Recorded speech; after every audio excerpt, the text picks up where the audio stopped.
యేసుక్రీస్తు ఘనమైన నామంలో మీకు శుభములు తెలియజేయుచున్నాను. మత్తయి సువార్త 1వ అధ్యాయము 5వ వచనము చదువుకుందాము. నయస్సోను సల్మానును కనెను, సల్మాను రాహబు నందు బోయజును కనెను, బోయజు రూతు నందు ఒబేదును కనెను, ఒబేదు యెషైని కనెను. ఇక్కడ మనము ఇద్దరు స్త్రీల పేర్లు ప్రస్తావన చూస్తున్నాము. ఇంకొక ఇద్దరు పేర్లు కూడా ఈ యొక్క క్రీస్తు వంశావళిలో మనం చూడగలము. ఒకరు తామారు, ఇంకొకరు బత్షెబ. యేసు క్రీస్తు జన్మ వంశావళిలో మనము నలుగురు అన్య స్త్రీల పేర్ల ప్రస్తావన మనం చూస్తున్నాము. మత్తయి సువార్తికుడు పరిశుద్ధాత్మ ప్రేరేపణ చేత ఈ నలుగురు స్త్రీలను ప్రస్తావించినట్లుగా మనం చూడగలము. అయితే ప్రాచీన కాలంలో యూదుల సంప్రదాయం కావచ్చు, అన్యుల సాంప్రదాయం కావచ్చు, ఒకే మాదిరిగా ఉండేది స్త్రీల పట్ల. స్త్రీల విషయంలో ఈ రెండు సాంప్రదాయాలలో స్త్రీలకు రావలసినటువంటి గౌరవము వారికి ఉండేది కాదు. ఎలాంటి గౌరవ మర్యాదలు వారికి దక్కేవి కావు. అలానే స్త్రీలంటే చాలా తక్కువ చూపు, చిన్న చూపు వారు చూసేవారు. యూదుల సాంప్రదాయంలో యూదులు లేదా పురుషులు ఈ రీతిగా వారు ప్రార్థించేవారంట.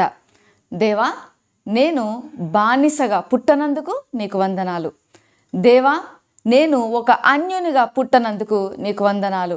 దేవా, నేను ఒక స్త్రీగా పుట్టనందుకు నీకు వందనాలు అని. అంటే స్త్రీలంటే వారి యొక్క సాంప్రదాయంలో ఎంత చిన్న చూపు చూడబడుతున్నారు, ఎంత వివక్షకు గురవుతున్నారు, ఎంత అట్టడుగు వర్గంలో, అట్టడుగు స్థానంలో స్త్రీలు జీవిస్తున్నారు అనేది మనము దీన్ని బట్టి అర్థం చేసుకోగలము. అంటే వారి సాంప్రదాయంలో స్త్రీలకు ఎలాంటి ప్రాముఖ్యత అనేది లేదు.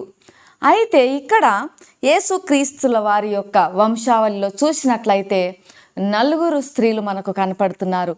వారు నలుగురు కూడా అన్యుల సాంప్రదాయమునకు చెందినవారు. విగ్రహారాధన వారి దేశంలో ఎంతో పాపము, మరి ఎంతో దుర్మార్గము, దుష్టక్రియలు ఉన్నటువంటి మరి దేశములకు, సాంప్రదాయములకు, సంస్కృతులకు వారు చెందిన వారుగా చూస్తున్నాము. దేవుడంటే భయం లేదు, భక్తి లేదు, దేవుడంటే తెలియదు, అలాంటి కుటుంబాలకు చెందినటువంటి వారు. అయినప్పటికీ కూడా వీరి యొక్క ఈ నలుగురి జీవితాలలో వారి యొక్క వ్యక్తిగత జీవితాలకు వ్యత్యాసం ఉన్నది, వారి కుటుంబ నేపథ్యంలో వ్యత్యాసం ఉన్నది, వారి యొక్క పూర్వ చరిత్రలో కూడా ఎంతో వ్యత్యాసం ఉంది. ఈ నలుగురు స్త్రీలలో ఒక స్త్రీ తామారు 2 సార్లు విధవగా మారింది. ఇంకొక స్త్రీ రూతు, ఆమె కూడా యవ్వన వయస్సులోనే మరి ఆమె విధవరాలుగా మారింది. మరి రాహాబు, ఆమె యెరికో పట్టణంలో నివాసం చేసేటువంటి స్త్రీగా ఉంది. ఆమె కూడా పాపకూపంలో జీవించినటువంటి స్త్రీ. అలానే బత్షెబ కూడా మరి హిత్తీయురైన ఉరియా భార్యగా ఉన్నది. ఆమె కూడా పాపంలో జీవించింది. ఇలాంటి ఈ యొక్క స్త్రీల జీవితాలలో విగ్రహారాధనకు చెందినవారు, పాపకూపంలో ఉన్నటువంటి వారు, విధవరాన్లుగా జీవించిన వారు, వాళ్ళ అనుభవాలు ఎంతో మరి దీనంగా మనం చూడగలము. అయినప్పటికీ కూడా వారి జీవిత శైలిలో వ్యత్యాసం ఉన్నప్పటికీ, వ్యక్తిగత జీవితాలలో వ్యత్యాసం ఉన్నప్పటికీ, జీవన అనుభవాలలో వ్యత్యాసం ఉన్నప్పటికీ, వారి నలుగురిలో ఒకే ఒక కామన్ పాయింట్ మనం చూస్తున్నాము. ఎన్ని వ్యత్యాసాలు ఉన్నప్పటికీ కూడా ఒక్క కామన్ పాయింట్ వారి మధ్యలో ఉన్నది. అదేమిటి అంటే దేవుని ఎడల, ఈ సృష్టికర్త ఎడల, రక్షణకర్త ఎడల వారికున్న విశ్వాసము. వారు దేవుని అందు విశ్వాసం ఉంచారు. వారి పాపములను బట్టి పశ్చాత్తాపడ్డారు, మారు మనసు పొందారు, కన్నీరు విడిచారు. దేవుని ఎదుట వారు విరిగి నలిగిన హృదయముతో దేవునికి మొరపెట్టుకున్నారు. వారి యొక్క దీన స్థితిని దేవుడు చూశాడు. వారి తగ్గింపు స్వభావమును దేవుడు చూశాడు. విరిగి నలిగిన హృదయము దేవునికి ఇష్టమైన బలి. మరి ఆ విరిగిన హృదయాన్ని దేవుడు లక్ష్యపెట్టే దేవుడుగా ఉన్నాడు. అందుకే వారి యొక్క విశ్వాసమును చూసి, వారి తగ్గింపు స్వభావమును చూసి, వారి యొక్క పశ్చాత్తాప హృదయమును చూసి దేవుడు వారి పట్ల గొప్ప కార్యాన్ని జరిగించాడు. వారి ఆ ప్రాచీన కాలంలో వారి వంశావళులలో స్త్రీల పేర్లను అస్సలు కూడా ప్రస్తావించరు. వారి పేర్లను చాలా అరుదుగా ప్రస్తావించిన పరిస్థితులు ఉండొచ్చు.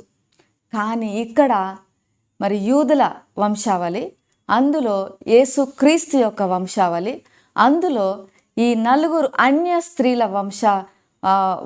స్త్రీల పేర్లు మరి వంశావళిలో చేర్చబడ్డారు. అంటే కేవలము వారికి ఉన్నటువంటి తలాంతులు కాదు, వారి యొక్క పేరు ప్రఖ్యాతులు కావు, వారు వచ్చిన కుటుంబ నేపథ్యము కాదు, వారికి ఉన్న కీర్తి ప్రతిష్టలు అంతకంటే కావు. కేవలము వారి యొక్క దీన మనస్సు, వారి యొక్క విశ్వాసము, వారి యొక్క పశ్చాత్తాపము, వారి మారు మనస్సు. ప్రియమైనటువంటి వారలారా, ఎంతో అట్టడుగు వర్గమునకు చెందినటువంటి ఈ స్త్రీలు అత్యధికమైనటువంటి స్థానానికి దేవుడు తీసుకొని వెళ్ళాడు. ఎవరికి దక్కని అరుదైన ఆ గౌరవము, అరుదైనటువంటి ఆ ఆధిక్యత ఈ 4 పొందుకున్నారు. యేసు ప్రభువుల వారికి మరి ముత్తమ్మలుగా మారిపోయారు. అంటే యేసు ప్రభువుల వారు ఎవరైతే దీనస్థితిలో ఉన్నారో, ఎవరైతే అట్టడుగు వర్గంలో ఉన్నారో, ఎవరైతే చిన్న చూపు చూడబడుతున్నారో, ఎవరైతే వివక్షకు గురవుతున్నారో, ఎవరైతే అణిచివేతకు గురవుతున్నారో, వారందరి పట్ల యేసయ్య లక్ష్యముంచే దేవుడిగా ఉన్నాడు. వారందరినీ కూడా లేవనెత్తుటకు, బీదలను లేవనెత్తుటకు, పెంట కుప్పల నుంచి దరిద్రులను పైకెత్తుటకు ఆయన ఈ లోకానికి వచ్చాడు. మనమందరం కూడా చిన్న చూపు చూడబడినటువంటి పరిస్థితుల నుంచి వచ్చిన వారమే. అందరం కూడా మరి వివక్షను ఎదుర్కొంటున్నటువంటి వారమే. అందరం కూడా ఒంటరితనాన్ని చవి చూసిన వారమే. అయినప్పటికీ మన ఒంటరితనమును తీసివేయుటకు, మన వివక్షను దూరం చేయుటకు, మనల్ని లేవనెత్తుటకు యేసయ్య ఈ లోకానికి రక్షకుడిగా వచ్చాడు. మన దీనస్థితిని ఆయన స్వీకరించాడు. మన వివక్షను ఆయన స్వీకరించాడు. మనం వెళ్తున్నటువంటి అవమానముల గుండా ఆయన వెళ్ళాడు. వాటిని ఆయన స్వీకరించాడు. ఎందుకంటే నిన్ను నన్ను లేవనెత్తుటకు, నిన్ను నన్ను ఆధిక్యతలోనికి నడిపించుటకు, ఆ అరుదైన ఆధిక్యత మనం కూడా వీరి వలె పొందుకోవాలి అంటే మనం చేయవలసింది ఒక్కటే, ఆయన యందు సంపూర్ణ విశ్వాసం ఉంచాలి, పశ్చాత్తాపడాలి, మన పాపంలోను ఆయన ఎదుట ఒప్పుకోవాలి, ఆయనను మన రక్షకునిగా స్వీకరించాలి. ఎందుకంటే అంత గొప్ప దేవుడు మనకి ఇంకెక్కడ దొరకరు. మనల్ని ప్రాణం పోవునంతగా ప్రేమించే దేవుడు యేసయ్య ఒక్కరే. ఆ పరలోక వైభవాన్ని విడిచిపెట్టి పశువుల పాకలో జన్మించినటువంటి ఈ శుభ సందర్భంలో మనమందరం కూడా ఆయన చెంతకు వద్దాము, విశ్వాసం ఉంచుదాము, రక్షకునిగా అంగీకరించుదాము, అరుదైన ఆధిక్యతను మనం కూడా పొందుకుందాము. ప్రేమ నమ్మకం కలిగిన పరలోకపు తండ్రి, పరిశుద్ధుడానికి వందనాలు చెల్లిస్తున్నాను. ఈ ఉదయకాల సమయంలో ప్రభువా, అరుదైన ఆధిక్యతను పొందిన ఈ స్త్రీల కొరకు నీకు వందనాలు. మా జీవితాలలో కూడా వీడియో వీక్షిస్తున్న బిడ్డలు ఎంతమంది అయితే ప్రభువా వివక్షను ఎదుర్కొంటున్నారో, చిన్న చూపు చూడబడుతున్నారో, వారందరినీ కూడా మీరు లేవనెత్తండి అయ్యా. మీరు రక్షకునిగా వారిని ఆశీర్వదించండి, దీవించండి, వారిని ఆదరించండి. యేసు నామములో ప్రార్థిస్తున్నాను తండ్రి, ఆమెన్. దేవుడు మిమ్మల్ని దీవించునుగాక.